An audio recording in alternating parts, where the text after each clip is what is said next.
Hello everyone, Ross here at Teacher Toolkit. Thank you for joining me. You're in for a treat today. I am joined by some fascinating people and some brilliant minds talking about the future of assessment here in England. So just to make sure you're in the right place, you'll have signed up through Pupil Progress for the future of assessment with my good self and esteemed guests, just to make sure you know what you're doing in terms of receiving the content on the other side. You can watch this live and participate with us. So whatever platform that you're logged into, whether it's YouTube, LinkedIn, Facebook, or Twitter, you can leave a live comment and we'll display your questions on the screen as we go through. So just to see that I am not alone, I can see quite a few of you already logged in. You can leave a comment now. So this is your one chance for me to give your town, city, or village a shout out to the World Wide Web. So say hello, let me know where you're watching from, and I'll make one or two comments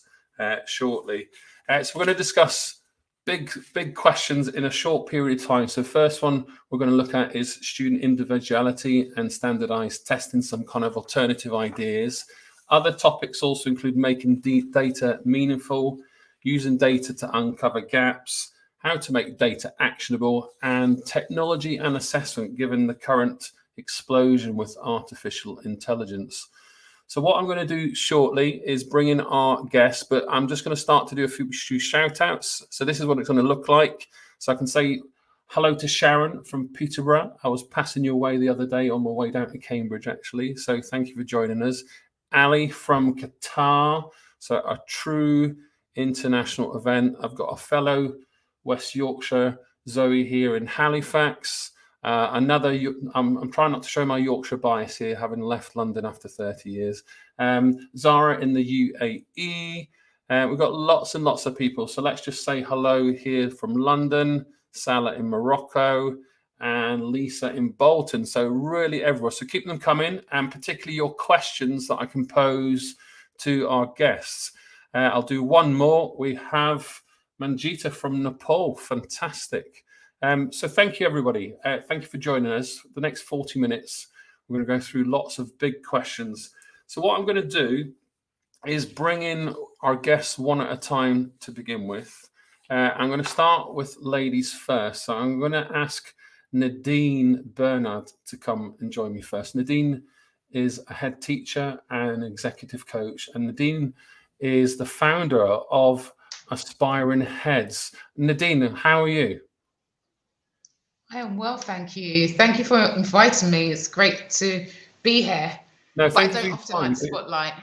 Yeah, it's been we haven't caught up for a couple of years, have we, since we last met at the event? But it's been amazing to see some of the amazing work that you do. Tell us quickly about Aspiring Heads. Yeah, so Aspiring Heads is a community interest company here to tackle racial inequality in education. And we've been working with a number of aspiring leaders to support them on their journey. And if anyone wants to find out more, please visit our website. Great, and very busy. So thank you, Nadine, for joining us. I'll come back to you with some questions in a moment.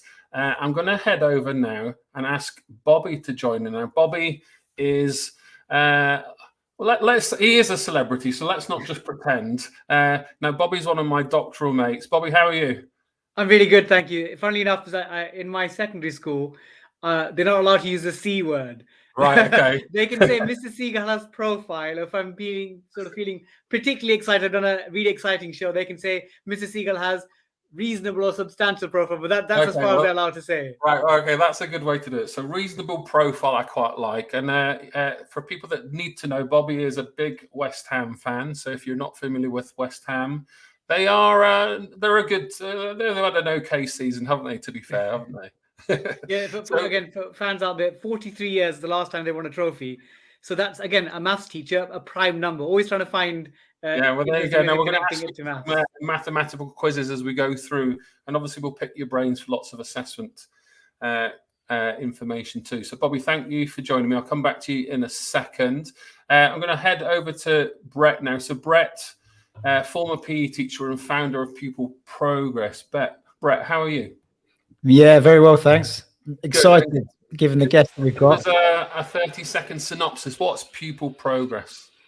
So Pupil Progress is a tracking and monitoring software. So it allows teachers to actually calculate the grade exactly as the exam board does. So teachers have got a real time picture of what they need to work on and why. Mm-hmm. Most importantly, informs their teaching and learning, informs their planning and their strategic action. Now, and I'll push you a little bit further. Pupil Progress was founded as a result of you trying to resolve your own PE needs, wasn't it? Yeah, correct. So I was a former teacher. I was a teacher for just short of 12 years. I was an assistant principal as well. Just a really tough task in actually trying to ascertain where students are, given the pressures, which we're going to hopefully discuss today, is given the pressures of students meeting and reaching their minimum target grades. How are they actually performing in real time for me to know what I need to do? That was a system that I created in school. And as a result, other schools wanted to use it. And then that encouraged me and gave me the confidence to come out of teaching to get it into more schools, more subject areas and more qualifications. And I believe, what we talk about, 633 schools now. So quite a substantial number. Yeah, we've got quite a lot of schools using us, majority in England and the UK, but we've got some international schools that have started to use us now as well, because people are, going to teach out in the UAE and other countries. So it's a particularly exciting time. I've got to be honest. Great. Well, I'll be keen to pick your brains on, I guess, that all that data you manage for schools at a kind of macro level. You'll have some fascinating insights. Thank you, Brett. I'll be back with you shortly. I'm going to bring in Matt Hyde. So Matt's a former PE teacher and a student-facing counselling expert. I hope that's a fair description, Matt. Matt, how are you? Nice to meet you. I'm well, thanks, Ross. Welcome to Devon. Yeah, and give us a little synopsis for your day-to-day life. Wow, I go professionally. I'm a dad of 3, so I wouldn't want to go into that too deeply. Okay. Professionally, apparently I'm a humanistic psychotherapist. Right. As a former PE teacher of 20 years experience, I try and take all the long words out of everything that I do, and I like to have a chat with Matt. So okay, I do counselling in schools, workplaces. Yeah. And just from clients from 8 to 80 on a number of topics, but with the education background, it's quite nice to do some stuff. Yeah, so I guess you'll have a lot of fascinating things to tell us about, how students perceive their data through those counselling conversations, those chats that you have, which are super important.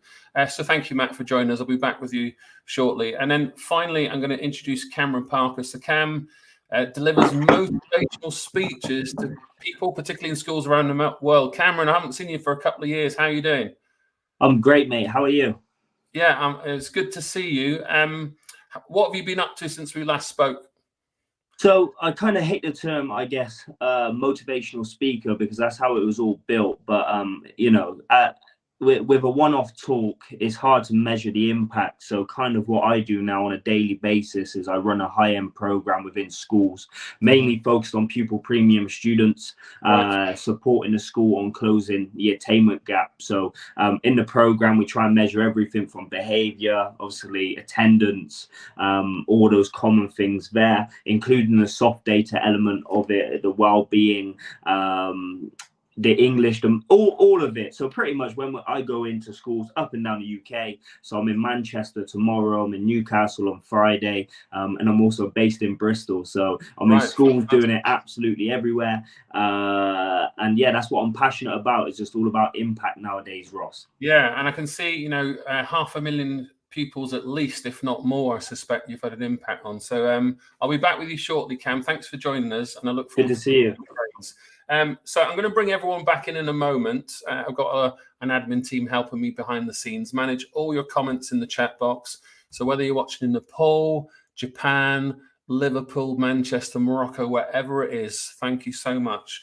So we've got 5 big questions with lots of kind of ad hoc as we go through. And I'm going to try and true presenter style, bring in all our guests about now. And if I ask us all to kind of maybe throw in some comments here or there, but I'll try and chivvy you along in terms of an alphabetical rhythm to try and make things a little bit manageable for us all. So our first kind of theme, everybody, is we're going to look at, think about standardized testing from an individual point of view for a student. The use of standardized tests to measure student efficiency, we know is important. It's a major topic.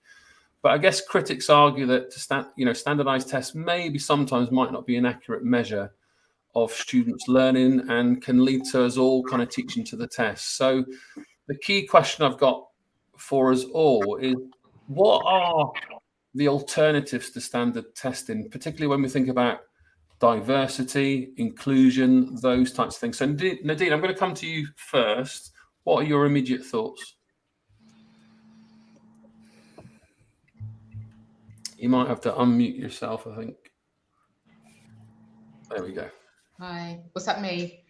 Yeah. So, and what are your thoughts, Nadine, for alternative standardized testing? Yeah, so I definitely think standardized testing has a purpose. However, we know with everything there's limitations. And I know personally, I was that child who was rubbish in tests. Made me nervous, made me sweat. Couldn't gather all the things from my memory, which I knew. And so I walked out that room and I was thinking, oh my gosh, I forgot that, and so forth. So I think I was never able to show my best self in those tests that then produce those, standardized testing. So I think things such as, authentic assessments, I think are a very, very powerful tool. A way of assessing pupils it's a natural way of assessing in EYFS, early years. Mm-hmm. Where you have those portfolios, being able to give children a range of opportunities and experiences and give them that opportunity to demonstrate their learning, to apply their learning. And I think there is so much power in that, because it allows creativity and a range of skills and knowledge that you can then assess. And in terms of alternative solutions that you might be trying in your own school, Nadine, are you doing things that aren't necessarily, I'm sure you're doing lots of things that aren't necessarily reported at a national level. And any suggestions for people watching? Yeah, no, so we've introduced the idea of the pot of gold activity. So we think about the arc of the learning. So we're very, very clear on the learning objective. What is it we want the children to, what skills and knowledge we want the children to achieve over a period of time. And then at the end of it, what is it we want them to be able to do with those knowledge and skills? Or what experience do we want them to have in order to showcase that learning? So for example, I know one of my teachers did a lesson around length and perimeter. So we're currently developing our garden. And so the idea, the pot of gold activity, was for them to work out the measurements for certain plots that we needed. And actually it was real life application, because we do actually need to know the size.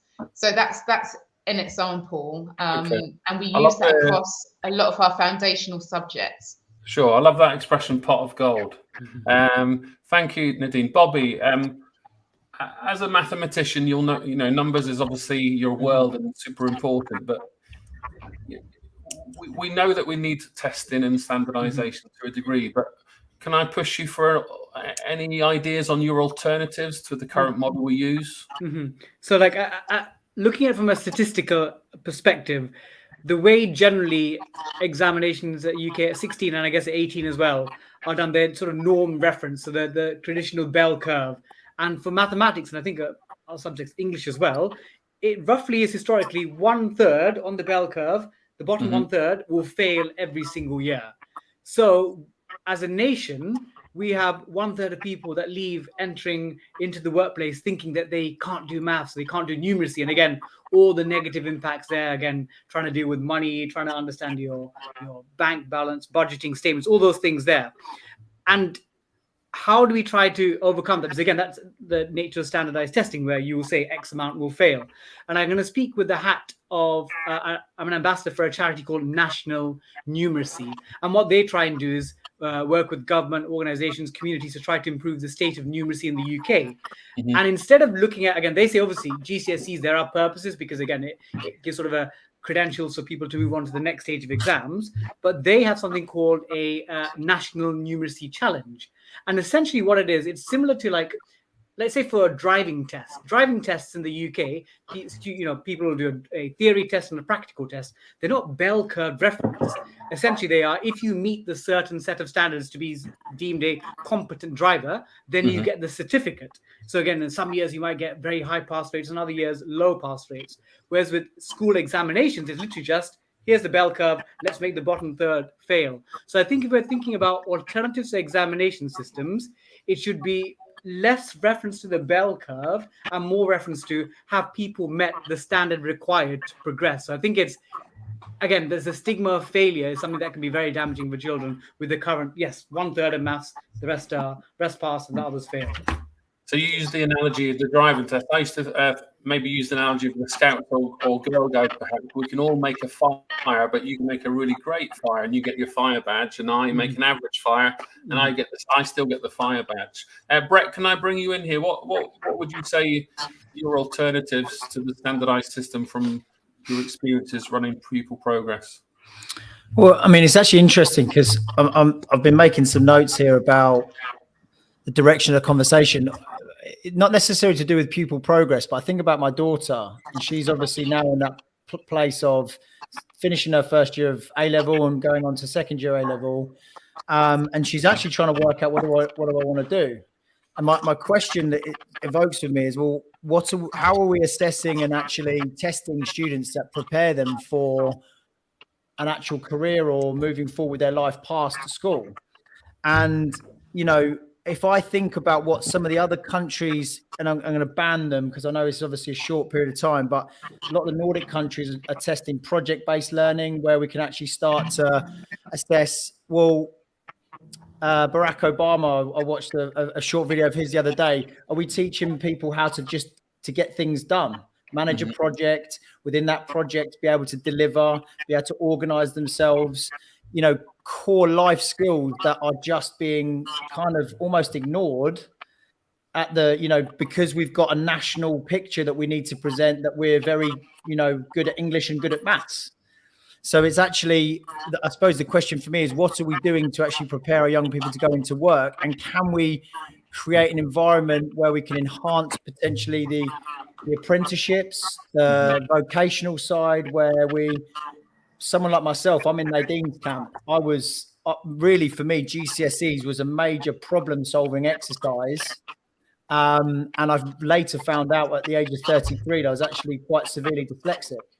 So I'm not quite sure how exams served me other than to problem solve that, get through that and go to the next stage. Yeah, and I'm sure, there'll be thousands and thousands of students out there. I would probably put myself in that GCSE camp too, with you and Nadine also. A little technical request from me. Can I ask you to mute your microphones, everybody? Just there's a little bit of feedback coming through, just cautious that it might upset people listening in. Matt, can I bring you in here? What from your experiences, the counselling, and you see, some probably lovely and horrific stories also. That question again, alternatives to assessment, what are your immediate thoughts? So as long as we've got a GCSE or an A-level system where we're asking kids to regurgitate knowledge via a syllabus, the only way you can assess them is a standardized test. But I'd go with what Brett was saying about the Scandinavian topic-based learning. I think we've got to be brave as a country to just maybe tear the rule book up. I'm really quite thankful that the guys that are going to be doing my hip and my knee operations a little bit later in life actually know the proverbial from their elbow, and I think they're the right kids to be doing that. But if we go from the topic-based learning, I think all of a sudden, rather than just learning about how much we know about something, maybe if we do group work, kids are working out whether they're leaders or followers. Or maybe kids are working out, well, don't put me in charge of the fact finding, but I'll deliver a brilliant presentation for you because I've got the gift of the gab and confidence to present. Where your textbook professor may well be licking the print off of all the research and all of the quotes that they can possibly find, but don't stand me up in front of 50 people because I will freeze and I won't be able to speak in front of people. So all of a sudden, are we able to take away this topic and this knowledge-based assessment and maybe put a humanistic strand into what our strengths and weaknesses are? Now, it's on the topic of presentations. Cameron obviously does this as a day job, so it's a good opportunity to bring Cam in here. Based on what Matt said there, Cameron, did school prepare you to do your presentations, or how, without getting into the history of how you got into this? Hello? How has school prepared you for that experience, and what was your own diet from the assessment point of view? Were you in Brett's camp, Nadine's camp, my camp, in terms of the sharp edge of the wedge for the GCSEs? Working with teenagers up and down the UK, just in general, and working in the workshops that I'm working with, I'm going to chuck a very cliche line out there, and it's the Albert Einstein one. Everybody is a genius, but if you judge a fish by its ability to climb a tree, it will live its whole life believing that it's stupid. And for me, I am dyslexic, struggled through school, also ADHD, so I was medicated whilst I was going through school. And I know what I went through to be able to just to come out the other end. And yes, some exams do have a knock on your confidence. And when I was in year 11, and this is a common thing in my sessions, is I lived with my grandmother. My grandmother passed away. Then I had to focus on getting into school, attendance and stuff like this. I don't know what the solution is, because there's a lot more smarter people in the room than me at the moment. But all I know is in the space of even year 11 or year 10, a lot of things can happen in the life of the teenagers that we work with. So if you're just relying, 90 minutes, 11 years comes down to 90 minutes, it doesn't sit right with me. You can do all the revision in the world, turn up to all the intervention clubs you can think of, but you can just get the flu on a day, or you might feel you might not have slept very well that night, and it can have an impact on the results. And sometimes that's life, and sometimes we have to be able to show an element of resilience and get through it and do what's asked of us, because I'm a great believer in doing the things that we don't want to do sometimes. That's discipline. But I do think, what Matt was saying, at some point, we're going to have a look at all of this, and maybe look for different options and different solutions out there, which would challenge everybody. And you mentioned a good point, because, if you look at the statistics on ADHD pupils here in England, if you have diagnosed ADHD, you're 100 times more likely to be excluded. And if you think about all those vulnerable children with, children with our, additional learning needs, again, this standardized model, you can see we've got quite a big headache still to fix. Right, I'm going to chivvy the conversation along. So thank you for, that's the big question for us all. What is the alternative? For people watching live, comments I can see already coming in, so we'll display one or two here as we go through. There's one just on the screen there. So I'm going to come to another question, and we're going to talk here next about making data meaningful in terms of how can we authentically assess alternatives. So a key question I want to pose to our guests now is, can teachers be supported to develop authentic assessment, and what might that look like? So let's do a jumbled up kind of order here. So Matt, can I pop back to you? What would be, an alternative for you to help teachers come up with some authentic methods? You need to unmute yourself, Matt. Yeah, I'm really thankful for Brett for inviting me along here, because Brett would use me as a former data hater, so it's quite a brave introduction for me. But I think it's a blended process, because having the stats and having the information on how well a student is performing in a lesson on a breakdown is massively important, because it gives the subject the meaning, and it also gives the conversation that you might have with a student meaning. But it's not just how many percent they are away from a grade boundary. It's not just how close they are to getting that A or that 9 or whatever it is these days. It's more so that arm around conversation that you had about it. Is this worthwhile for you? Is this a significant conversation? Is this a significant subject for you? Do you need it? I think when you bounce the question back to, do the students need the conversation, I think you'll get your answer there. Because some kids will just simply say, I don't need this, sir. For what I need, I don't need geography, and it's harsh on those non-core subjects, because kids are getting strategic on what they are putting their efforts into, and that's not based on a kid just sacking a subject off. It's just streamlining their efforts into what they specifically need to get to the next level. And I think those authentic conversations that kids are having on the way back, as opposed to our conversations towards them, are really informing their effort levels or their interest or the significance of what we're trying to achieve with them, simply by whether they need it or not. And that's not in a selfish way. That's just in a strategic revision sort of way. Yeah, you make a really valid point, Matt. My son's just started year 7, and as a teacher for 25 years, that experience from primary to secondary, and his experiences and conclusions of each day in each subjects, there's some subjects that are winning, but a good half of them starting to eat away at my soul, because he's starting to see aspects of things that he doesn't like. So it's quite painful to watch, sadly. Nadine, can I bring you in here? You mentioned the pot of gold earlier, and there's clearly a great authentic example. How do you support your teachers to do that? Yeah, so I think with anything like that, there's always that aspect of like quality assuring, training, and so forth. So it's creating those opportunities for collaborative learning, for sharing ideas. It's really important as well that we can share resources. So we're very fortunate to be part of a trust.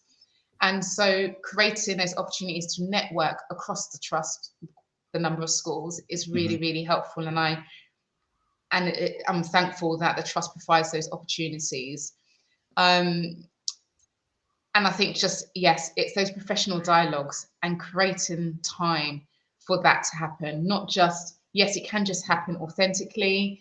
I'm really fortunate because I've got really strong kind of family ethos, supportive ethos in my school, but actually sectioning out time for teachers to have those conversations and to share ideas and so forth are really, really key in order to support teachers with knowing what's possible.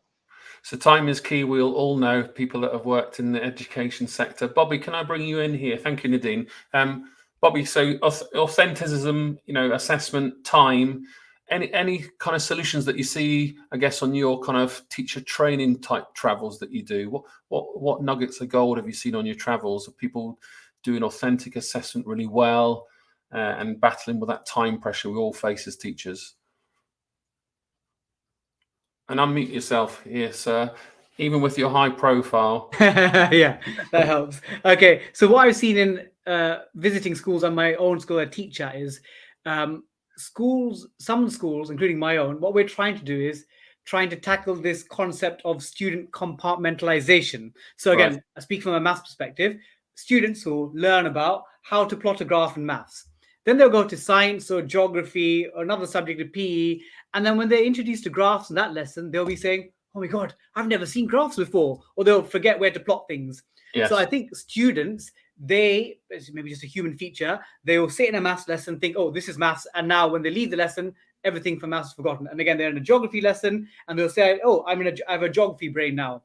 So what we've been trying in our school is when we're thinking about assessments, and it gets early stages, so I haven't got any results to show for it yet, but we're trying to think when we're teaching science or teaching PE or teaching geography, what are the commonalities then? Again, I speak from a maths perspective. Again, one thing is students need to understand data and how to plot graphs and how to interpret it. We're trying to see when we do assessments, again, in, let's say, looking at graphs, how can we align the way in which we teach and assess drawing graphs and interpreting graphs across the different subjects, because I feel as if you're trying to make learning something that's across the curriculum, you need to make sure that students are not being like almost like I don't know what's the animal that pokes its head in is it an ostrich or an animal that pokes its head into one subject? Oh, I'm in a maths lesson, and they go to another subject like, oh, I'm in PE now. But actually, when students enter the real world, no one ever says, oh, use your maths brain, use your English brain. They just want you to think and come up with a solution. So the same way, teaching should be more linked up and joined together.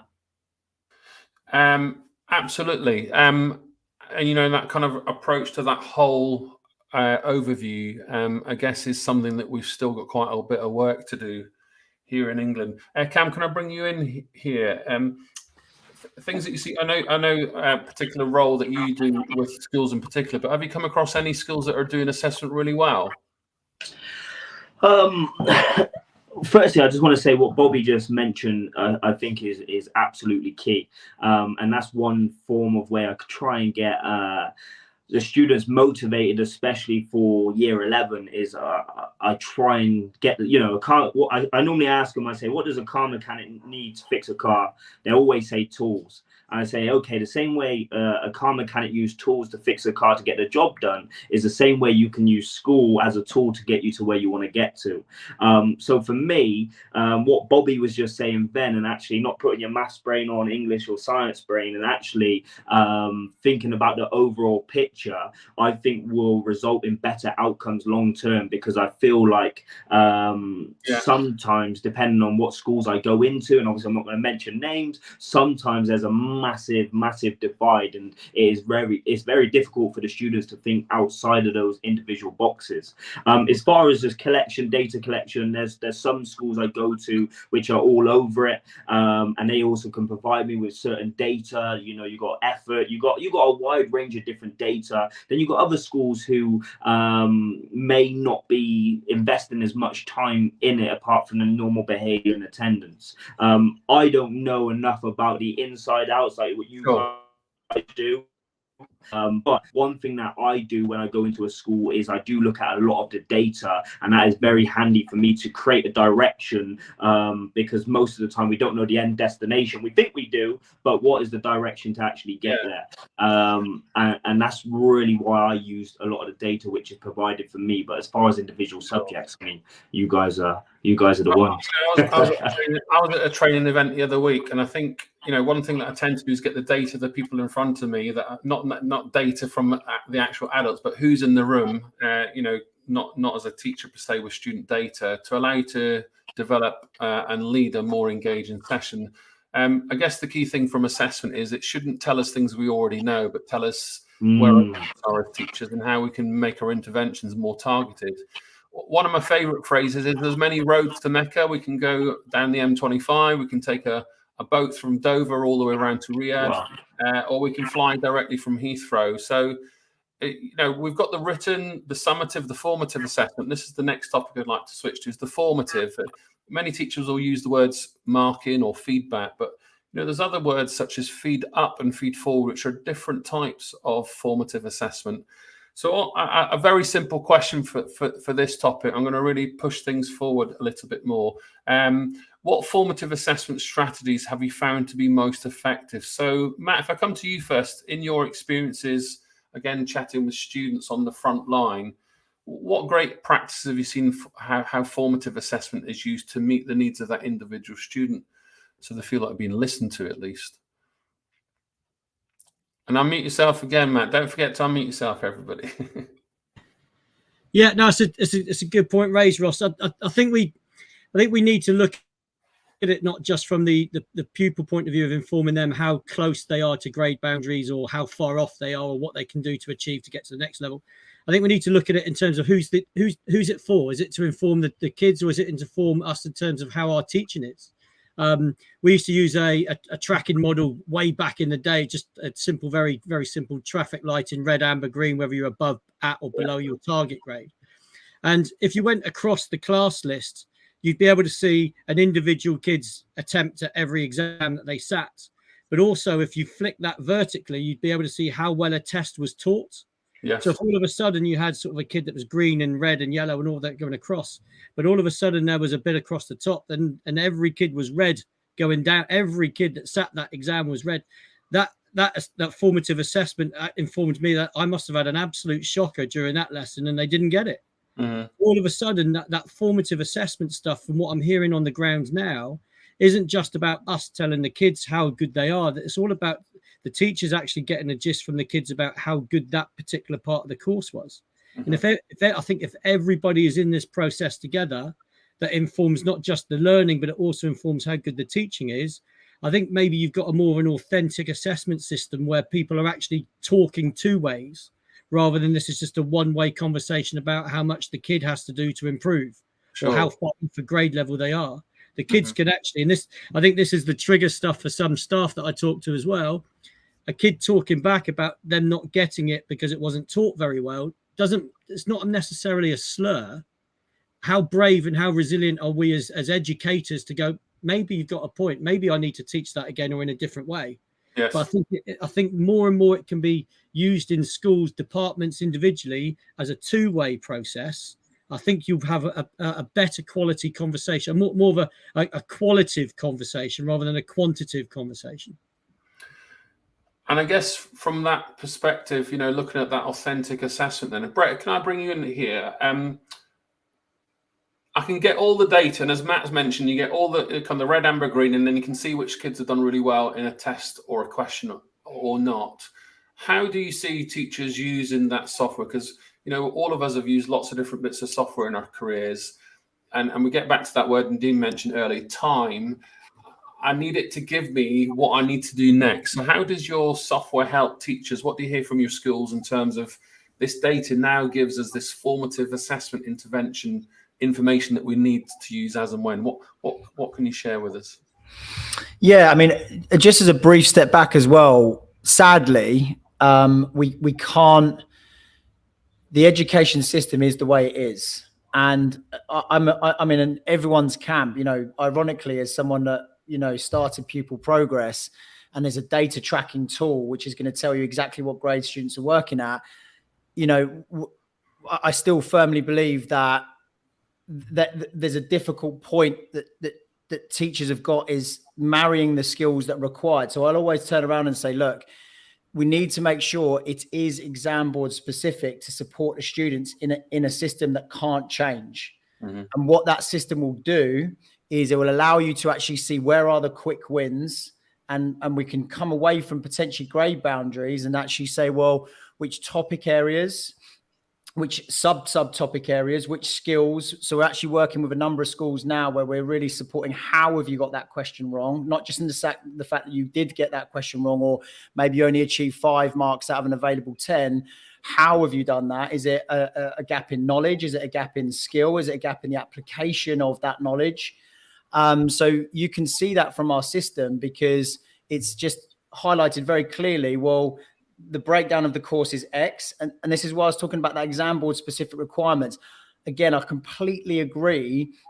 We can't just always just talk about grades. However, the students do need to be able to pass those exams, because they are in a system that we cannot change as much as we'd love to. And I'm not suggesting anyone's on their soapbox. It's just, unfortunately, we have to make sure that students are acutely aware of what exam board requirements are needed to pass that test, to to get accepted into the college they want to go to get accepted into university they want to go to. And until that system is changed and reformed, and hopefully that we're starting to see the birth of it, which, we want to really be at the forefront of too. Unfortunately, we've got to be really specific about what they do and don't need. And this is exactly why we create the system, is so that teachers can see exactly what they need in order to meet those requirements. And here lies the bigger challenge we've all got, is trying to how do we offer a genuine alternative to the current model that we have that meets everybody's needs. Nadine and Bobby, I'm going to bring you both in here.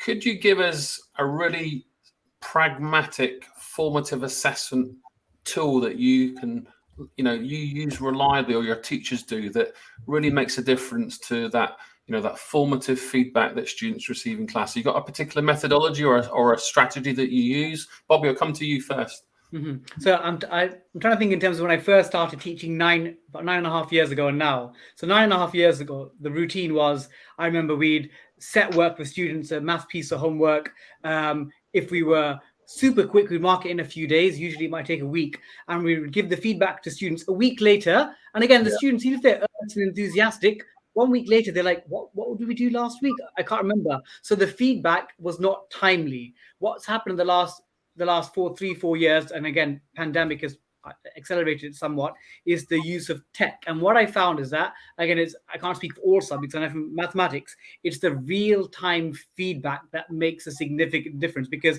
the way I think of students is almost like they're like a little machine. They're progressing, learning. the more real-time feedback you can give them, the more they can correct themselves. And again, I use various online quizzes, things like Kahoot. So in the lesson, again, we might be looking at Pythagoras theorem, and then maybe halfway through, I'll do a quick little assessment, 3-minute test, and then I can see, has the class understood where the areas of weakness. So I think it's, again, this is where tech will play a part. And again, subjects like the arts and English, it might be a bit more different, but in the things like the maths and the sciences where there are correct answers or incorrect answers, it's more about students benefit from regular and often feedback in, on a particular topic. And I think that's where we need to go, the real-time feedback concept. Sure. And Nadine, in an early years in a primary context, I will assume it's the same and more beneficial for teacher workload as well as for pupils. What are your thoughts on a practical tech strategy that you use in primary? Again, I'll use the word timely. I definitely completely agree with what's been said previously with Bobby and Matt. But it's that timely feedback, and it's the here and now is absolutely imperative. There are things such as we use mind maps, so not anything mind-blowing, nothing, you've all heard of this before, but it's just that opportunity for them to be able to recap what they previously learned, or to think about, retrieve the knowledge, or even to go back and use it as a resource tool to support them with thinking about what they do need to do next. And I think it is just really, really important, that dialogue, that ongoing dialogue with the children is absolutely key for every child. And one key thing that we have done is get away from the whole idea of marking books. Yes. So it's that whole idea of marking every piece of work. Is it absolutely necessary? Is it timely? Is it there? It's one way. It's not the way. Yes, right. So it's more about the dialogue. That's really, really important, and making sure, if you think about all different year groups from early year to year 6, because in primary, it's the language. You've got to think about the language being used, but then also being able to check that they understand what you're saying. So just writing it down cannot guarantee that they've actually fully understood what you're asking of them. So Cameron, yes, how we create opportunities. Thank you, Nadine. That timely is a key thing. This, Cameron, as a student in the system with ADHD, could I get you to just articulate what you think would have benefited you more for everyone else to maybe hear, something you've not considered before, to meet more vulnerable students in our system? I kind of liked what Bobby mentioned, and it was definitely something which there when I was in school, and I guess it's just the use of technology and that instant feedback. Even in my daughter's primary school now, she had a test 2 weeks ago which she was preparing for, and she's practiced on this app. It was times tables, there's 25 of them, and she had to do it within 6 seconds, and she's been practicing, and whilst doing it she had that instant feedback. And I guess now she's done that test in school 2 weeks ago, she's still not received the results back yet. So I guess there was a difference in, even at home she's got the technology to do it. Obviously in school they need to be marked. And I think especially being in school, and especially with the students that I work with on a daily basis, most of them, they say, I don't know how to revise, or I don't know where I'm struggling, I don't know what I need to do. And there's a lot of I don't knows. And you can talk about that maybe mindset and mentality, but at the same time, I think the more we have instant feedback, the more, a bit of accountability, I think the more beneficial it will be, especially for me when I was in school. And I also like how Brett brought it back round, really. And, I say to year 11s when they say, school's a waste of time, I don't need it, and whatever, I say, you got a choice. You might go to London and protest outside Parliament, or, we can play the game to change the game a little bit. Yeah. It's not going to change over the next 7-8 months. So then what can we do to ensure we get, the most out of it, to ensure the next 5 years of your life at least are a little bit easier? And then, it takes responsibility away from the government and everybody else. And actually, what can I do again? Yeah, it's a brilliant point. I'm sure I wasn't the only person that thought when the pandemic came along, here's a perfect opportunity to reset the hamster wheel, I suppose. But here we are again, replaying out the same old system. So, like you've mentioned, Cameron, maybe it's we influence from within, which is, I guess, why we're here sharing some words of wisdom. Right, I want to switch to another big topic. I'm already behind schedule. I've got 2 big questions left to go. I want to talk about bias within the system. So whether it's teacher bias, when we maybe look at student profiles, student names, those types of things that might influence how we assess a student's work, or also teacher evaluation. So if I get a really rubbish set of results, what implications I might have in terms of evaluating teacher performance. So the question, I guess, is, and it's a big one for a kind of short soundbite from each of you, is how can we ensure that teacher evaluations of one another as well as of our students are fair, reflective, free from bias if possible, and actually represent actual performance?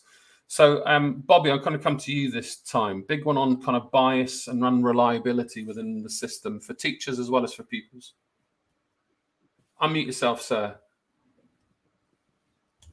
So this, I feel like, is a challenging question, how to remove bias from the system. It's almost, I think, takes us back to how can we remove bias from society? Because if bias exists within society, then schools and teachers will just be a reflection of that. And again, I just draw a comparison between, I'm not sure I'm necessarily going to give you a solution, but I'll talk about my own experience. Yeah. So I went to a secondary state school in East London in Newham till I was 16, and then I got a scholarship to Eton for my 2 years at A-level. And at my state school in East London, again, there are people from various sorts of backgrounds, South Asian, African, Eastern European. Whereas again, when I went to Eton, it was predominantly white, upper middle class children. And again, if you're a teacher and educator in those systems, again, at Eton, when they see someone coming from a different background to them, how can you challenge those biases? So again, I don't think I'm necessarily answering your question, but I think it's almost like a bigger question. How do we tackle bias at a society-wide level? Because that, again, if it's tackled at a society-wide level, then it filters through to the classroom. So again, classrooms, we're trying to we ultimately reflect what's happening in the wider world. Sure. Matt, can I come over to you? Any suggestions? How do we improve the reduction of bias within the assessment system? So I scratched my head straight away when I heard the question, and I just wrote down, like, why would it be bias? And if it is bias, what's the point of all of this? So what's the point in accurately assessing people and accurately giving them grades if all of a sudden there's a bias that's going to tilt it all anyway? My look at bias was how it possibly was in that grade factory education system that was starting to come in when I was teaching, as I guess the bias maybe that you're referring to is inflation, because if this is a grades game, there's an inflation of grades as opposed to a restriction of grades for people to be seen better than they possibly are. Sure. I guess I also mentioned the reliability of maybe teacher assessment when it comes to individual students also. So maybe there's a student that I've not got on very well with and I have to mark their final coursework, that type of stuff. Right. Well, yeah. My kind of anecdote there was, when you used to, I always use the term I get dragged. I used to get dragged to data meetings. I always felt as if it was a drag. It was up a hill as well, so it always felt a little bit longer. But all of a sudden, we were asked to put forward our expected, predicted, aspiration, whatever the term was at the time, and our grades were slightly below where they should be, and we weren't allowed to put them in because we were said, will they be below what they're expected to get? We said, well, they're the accurate ones of what we would say. We wouldn't say they're below where they should be just to get a kick out of it. This is exactly what you want. This is an accurate assessment. And we weren't allowed to put them in. We had to put them at least at or preferably above. And all of a sudden the head scratch goes where if you didn't have these data tracking systems that we have available today, what is the point of this assessment anyway? If it's not accurate? I guess it's that regurgitating or influence and a bias to begin with, isn't it? Can I come to you, please? In terms of reducing, Bobby mentioned a good point. These things exist at a societal level, so obviously their schools are a mirror of what things happen out externally. Any thoughts from your perspective? Being a Black female woman, I know, even, I'm a mother of 3 boys. And I remember when I was pregnant with my first son being told by a family member, not to call them a certain name because Right. they'll be at a disservice just because of their name. And I did go ahead and still call my son Elijah.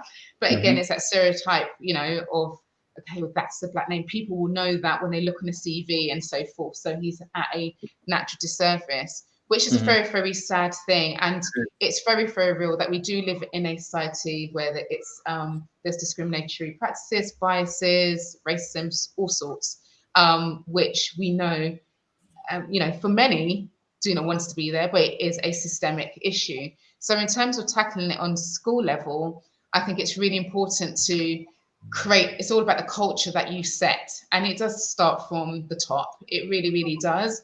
Not to say that there cannot be some level of power in other roles, but it is really important that as leaders that we create the culture of training and really resting the importance of addressing these issues. And, with, for example, anti-racism training and so forth, and creating a safe and supportive environment so that people can make mistakes and errors, because a lot of times these conversations are not had around biases and so forth, because people are nervous. They're nervous about it. And so it's really, really important that leaders create a safe environment where people can make mistakes, that it's a learning environment, recognizing, for example, I shifted the whole idea of work, and we talk to children about learning and really highlighting how it's a privilege to learn. So it's always about learning, but then also I'm a head learner. We are all learners. So it's really important, again, to create those spaces to have those important dialogues.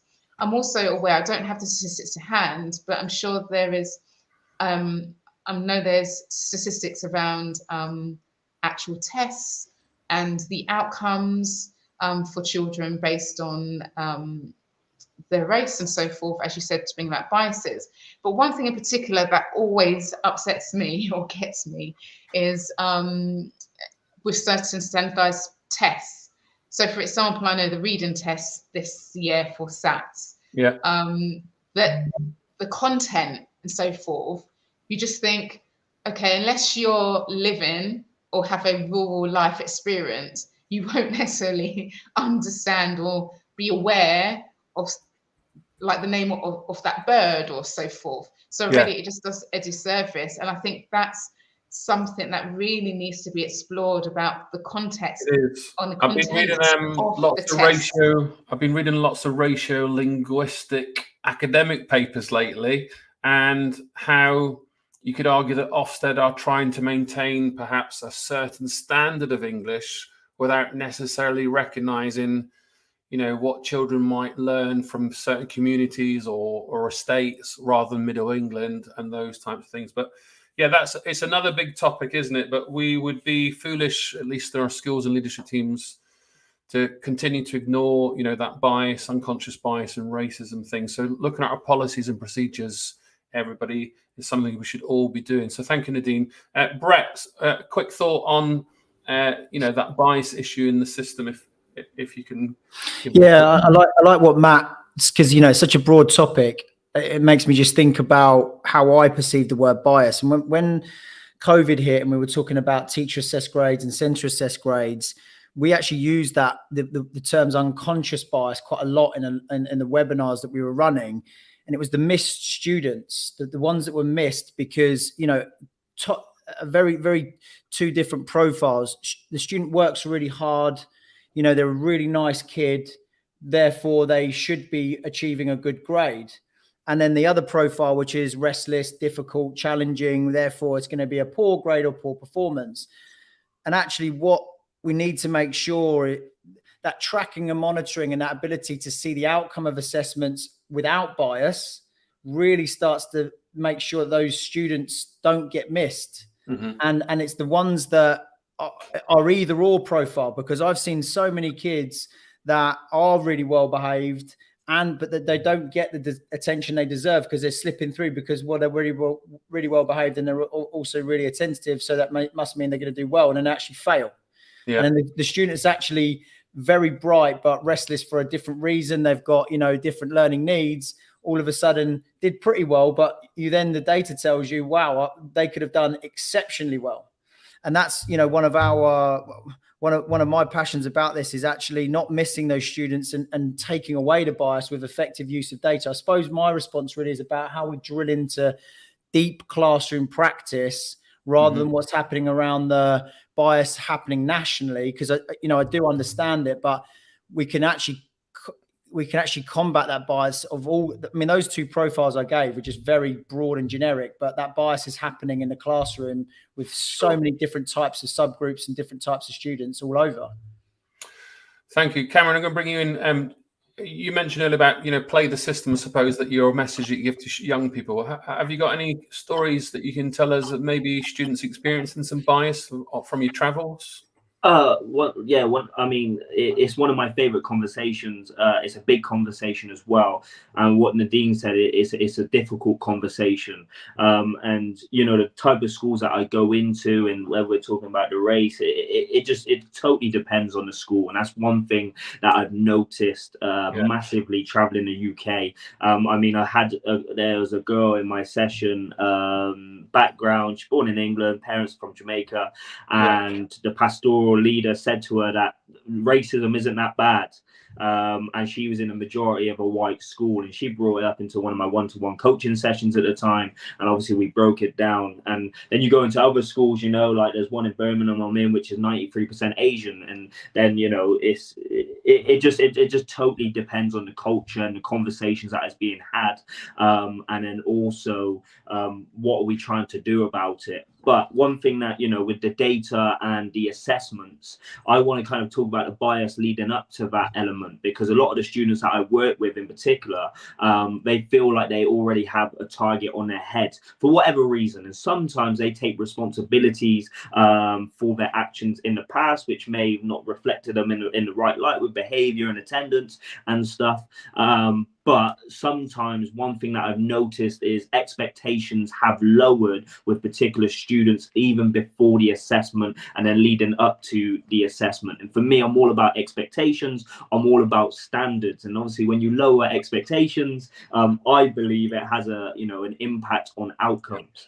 And where that has an impact in the classroom, for example, actually back to that school in Birmingham, they've got a great behavior policy. The school is amazing. And even talking to the deputy head, he said sometimes the school's so well run that you forget what happens outside the school gates, or you sometimes forget what some of these students are involved in.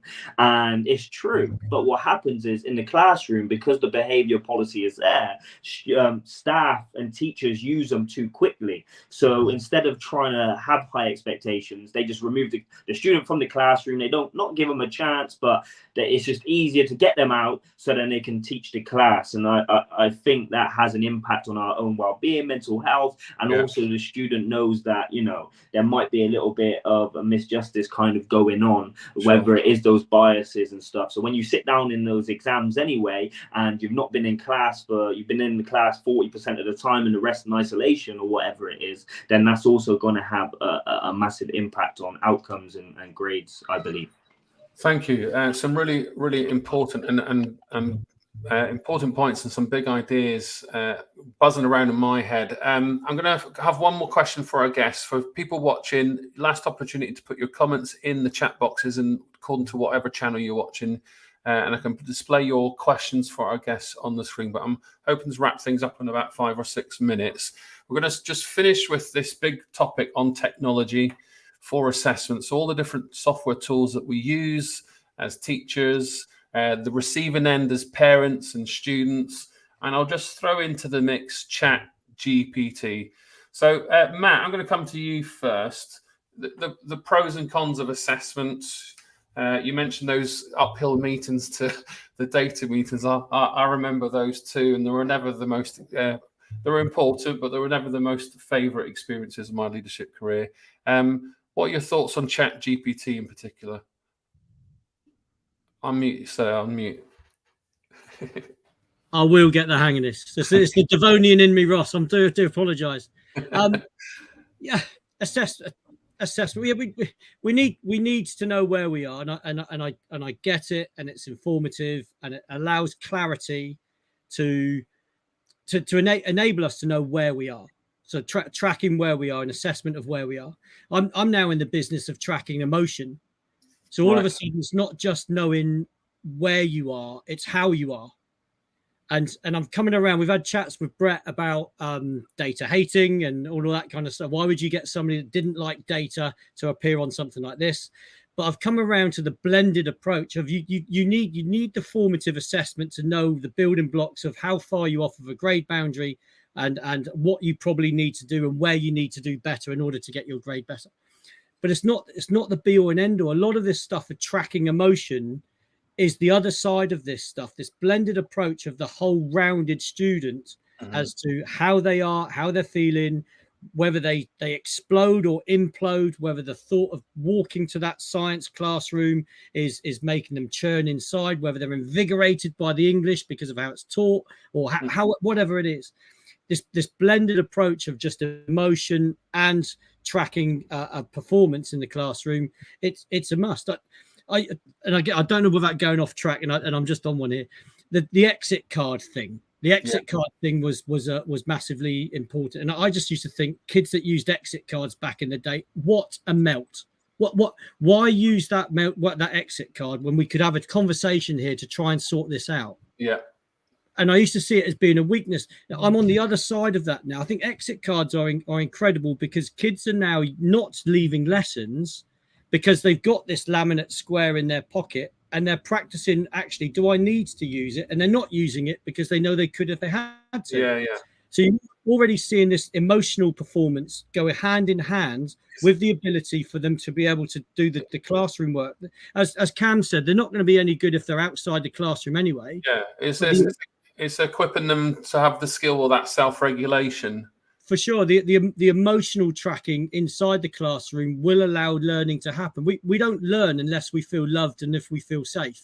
If you don't feel loved and you don't feel safe, it's pointless putting an objective up on the board. I remember going to the Bet Show probably 5 or 6 years ago, and I saw probably one of our first emotional tracking bits of software, and I was a bit skeptical back then, but I would totally, like you mentioned, that emotional tracking sense. I think it's quite a valuable insight for teachers to see, how that tool works is neither here or there. But I guess it's something for us to consider about, tracking the full child, not just this assessment. Before you pass on there, Ross, I'm never too far away from a rainbow, which is based upon. But yeah, it's certainly making an impact in terms of how people are expressing themselves emotionally. Tracking emotions. Bobby, maths, ChatGPT, technology for assessment. What are your thoughts? So one thing I'll say is, like, from a teacher perspective, ChatGPT is something from our side that's really has made an impact on our teaching. So I'll give you one example when we before I talk about the assessment side. So we were recently looking at reworking our schemes of learning. So after school one week, we had like a 2-hour session where different teachers are allocated different parts of the curriculum. They had to sort of look and adapt. And we were given 2 hours for the task. And what we did is almost like a A/B control test. Is we sort of half the group, half the teachers, use ChatGPT as an aid to try to help them with looking at these new schemes of learnings. And other teachers did the traditional way of using Google, using textbooks. And in that 2-hour period, the teachers that use the traditional method spent 2 hours and, again, completed the new schemes of learning sections.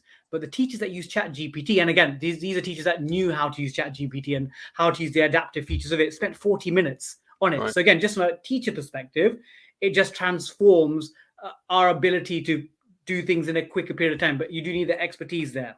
So in terms of like the assessment side, I think the big part where it could make a huge difference is in terms of adaptive assessment. And again, with ChatGPT, if you type in a question, you can keep over time iterating what you're looking for. But sometimes the first iteration of ChatGPT a question could be way out. It could get it from an incorrect source, and you can challenge it and over time get the adaptive response. And I think the same thing with assessments. Often, again, if I got very bright students or really struggling students, they'll do a test and they'll get 10%, or the really bright students get 100%. So actually on both sides, the test hasn't really done much. But with technology and, again, AI generated assessments over time, it can be adaptive. So the student getting 10% in the test actually, as it adapts to that student's needs, that student will actually get better forms, 30-40%, because actually the test will actually ask questions that the students can answer. And again, for the students getting 100%, it doesn't serve any purpose. An adaptive assessment will mean actually it'll ask them more challenging and probing questions. So I think, yeah, from a teacher perspective and from the student's learning perspective, I think, yeah, AI will revolutionize. Again, we have no idea how, but it will definitely revolutionize. And Nadine, over to you. So we can see, you mentioned the word time earlier, and we've seen a good example of how Bobby and his school are using ChatGPT. Has ChatGPT reached your school? It has not yet. So I had to research, say, what is that? What is that? I do know the term AI. I do actually know that. And I have actually been using it for, well, my husband introduced it to me, and using it in terms of for other things, but not in terms of in school yet. But just again, just retracking the conversation of, just want to say that I currently, we call it a BOTSL, but we BOTSL all of the children. So a different form of assessment, but we assess every single child's social, emotional, mental health needs. And from that, we're able to target children and give children the support that they need. So just in case anyone wants to know how we do that, I just want to point that out, that that's something that we do and I'm very proud of, because I do think it's about a holistic approach. But in terms of I in particular, that is something that I'll be definitely coming to those more expert in the room to find out more about it. Well, happy to help. Happy to help. Cam, can I come to you in terms of, you know, technology in schools, ChatGPT, AI, those types? What are your thoughts on the future of assessment? At the moment, I have absolutely no idea. I'm just trying to listen and learn as much as I possibly can. When I went on to ChatGPT, one thing I thought it was a bit more of a glorified Google, which is probably not an accurate opinion, if I'm being honest.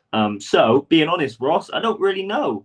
It seems like everyone's talking about AI being the future and, you know, how powerful it is and what it can do and stuff. But yeah, I'm just not really too sure, but I do know it's here to stay, and it's going to have a big impact on all of us moving forward. I guess, you know, the assessment side, when students see the grades on a bit of paper or they're logging into a bit of platform, the things you see on your travels with students, any kind of sound bites there from the technology to the piece of paper that the students get?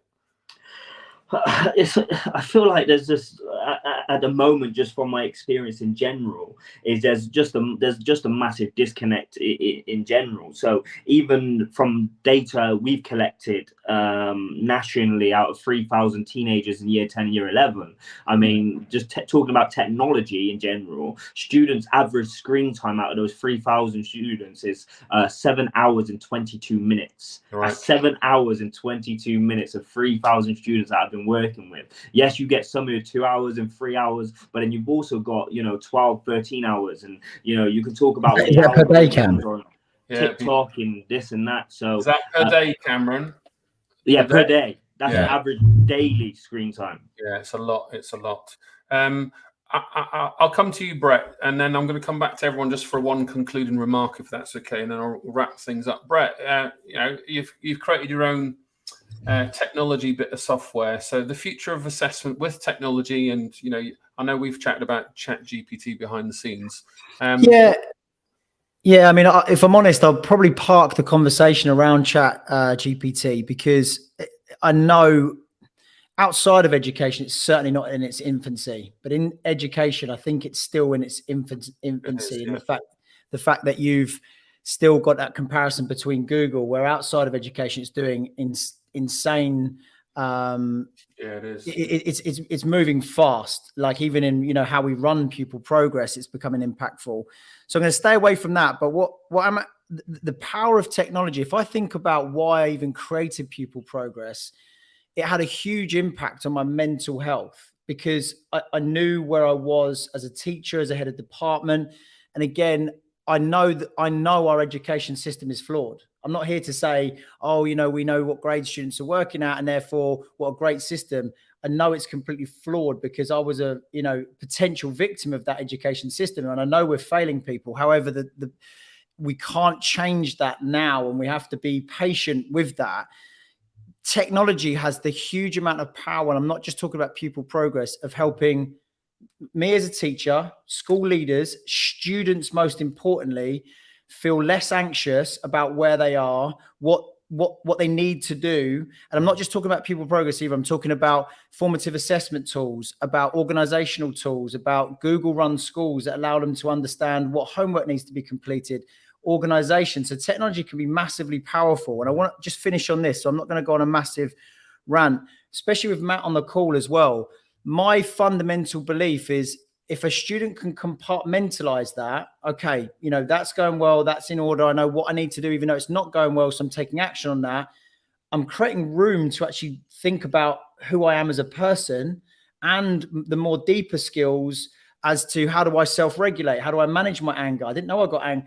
Actually, schools are going to start to see, and this is my fundamental belief, is being able to understand where students are and what they need to do in order to achieve well from an exam. Is going to create room to bring in people like Matt, to bring in people like Cam, to bring in people, you know, like Bobby, that are going to say, look, there's a bigger picture out there than just exams, but we do need to get that right, but we can create room for it.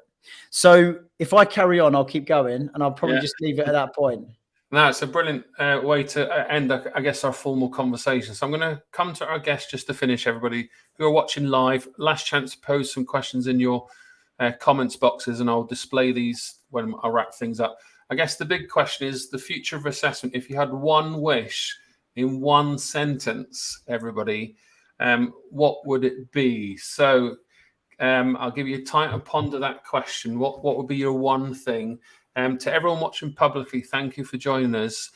Comments in the display box on your platform, wherever you're watching, and I'll put those in. I've got quite a few comments to go through just to finish and wrap things up once we end things formally. So, Matt, emotional tracking was the key thing that I've learned from our conversation. What's your one wish? One wish for what, Ross? I've managed to unmute myself successfully this time. The question. I guess in the assessment grand scheme of how we currently do things in our education system here in England, is there one thing you'd like to see done differently? Not too much done different. Accurate assessments at the current stage. We're looking at just exam-based outcomes that needs to be accurate, but also an emotional strand that gets the well-being of the student as well as the student's performance. Sure. And if I bounce over to Cameron now, who probably on a similar theme with that emotional well-being side. Cameron, any wishes? I guess just potentially just spreading it across maybe the 18 months or whatever they're in year 10 and year 11. I don't know what that would possibly look like, but I know some schools might do particular exams in year 10 so they don't have to do it in year 11. Just something where, you know, if they do genuinely have a really bad day, then there's maybe another opportunity, and quite an opportunity soon, where they can rectify any issues, or you wake up with the flu, or your grandma died, or whatever it is. Yeah, the really good sensible alternative to you're either ready on that one day or you're not, and then that's your chance over. Nadine, over to you. Nadine, what would be your wish? I think for me, it would be around learning styles and that personal, that every child will be represented fairly and accurately through the use of assessment. Then that's what I'm trying to say. I fall into the dyslexia camp as well. And meeting individual needs. Yeah, yes. Brilliant. Bobby. Yes. So as a mathematician and someone that loves data and stats, obviously, like, I believe that the increasing use of real-time data will transform our ability to correct course our students in the real time. But whilst there's data and numbers, I think the really important thing is we mustn't forget the value of individual humans and individual teachers and their professional judgment, because with this drive towards using tech, AI, ChatGPT, we mustn't forget that education is ultimately delivered by a human thinking, feeling person to children who are real people, not just data points. Fantastic. And data points. So, you know, a key word for you, Brett. What would you hope would be, you know, a wish for the assessment system, you know, considering that your platform relies on those data points? Yeah, I mean, you know what? I'm going to go quite broad because the moment you asked a question, my instant gut feel was personalized to the needs of our young people. You know, again, considering what I spoke about my daughter's journey, but then actually just listening to Bobby is actually, I would really love to see something that students can be assessed in a way that meets the needs of their future. And actually, we are part of an education system that's giving them the skills that allows them to be successful outside of school and not just to pass an exam. So that would be my wish for assessment. That'd be my wish for the future of education. Brilliant. And that's a good way to finish. So I'm just going to end formal procedures there. Can I just say one more thing? Yes. Sorry. Go. Ross, what about you? Oh, well, what about me? Well, yeah, it's a very good question. A one-size-fits-all only fits one person. So if we've got 9.1 million children in our education system, we need 9.1 million alternatives. I don't think it's anything we're going to fix anytime soon. But thinking about all our different backgrounds and stories and how we're trying to always meet the individual needs of our students in a challenging system, which is time poor and not funded, we have to work harder at genuine assessment alternatives that take our, hence why we're here, the future of assessment into the next decade. So I don't know if that's a coherent or simple answer. I think it's very difficult to make these things quite pragmatic, but we've got lots of work to do. I'm going to wrap things up, everybody. So can I just thank you all for your time? So brilliant people, beautiful people, brilliant minds, and loads of alternative and interesting suggestions. Thank you so much for joining me. And for everyone watching publicly also, thank you for taking part. Thank you for your questions. Thank you for your comments. Could I just remind everybody on the screen here, there's a QR code here where you can learn a little bit more about the brilliant work that Pupil Progress are doing, kindly, who have helped co-host and organize this event and bring everyone to place. And if you're interested in a little bit more, and it'd be nice to have a few other people join, Brett and I are going to have a little chin wag on a Twitter space this Thursday evening, just to kind of reflect on the things that we've discussed here today. So if you want to join us, if you go to Teacher Toolkit on my Twitter profile, you'll see this kind of Twitter space. If you've not done that before, then it's a nice way to listen in an audible fashion. And if there's one or two people, so Nadine, I'm happy to help with ChatGPT if you need any help. Can I thank Brett, Matt, Nadine, Bobby, and Cam all for your words of wisdom. And thank you, everybody, for joining me. Other than that, can I wish you a good evening, stay safe, be happy, and have a good evening. Bye for now. Thank you, everybody.